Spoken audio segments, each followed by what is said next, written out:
He wants to expose the college game. How important are these events to make sure that happens? You know, it's an interesting question because it coincides with some other things we're doing in our sport. Paul Kelly's here tonight, who we just hired as a executive director of a group we're calling College Hockey Incorporated, now College Hockey Inc. And it's really a way to give us a better chance to market our game. Up until now, the 6 of us that are commissioners have had the dual job of not only marketing our own league, but also being the group that markets the sport in a generic sense.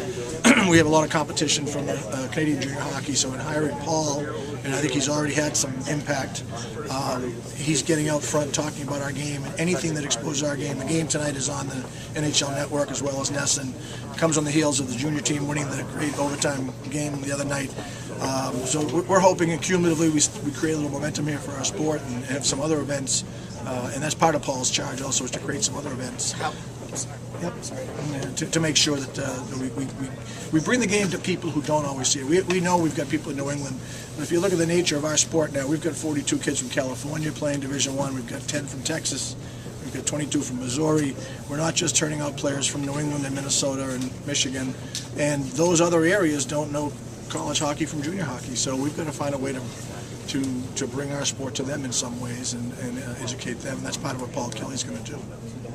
Joe, how happy were you to bring the women into this and to create that exposure for them? And with next month's Olympics, I mean, college hockey has really become what the junior level is to the guys. Well, I am a huge advocate. I coached women's hockey in the early years over at Harvard, and have had a chance to make presentations on 3 occasions to athletic directors to start leagues. And I think the women's game is almost a lot closer to what our game was. If you watch a good women's game, they still have time to make plays, and they have the best players show up a little bit more easily than some of the men's games where they're all fast and they're all big. I think the women's game is a terrific game, so I was kind of hoping that people coming to see the second game might have come a little early to see the sport, and for some of them they may never have seen a women's game before and were probably surprised.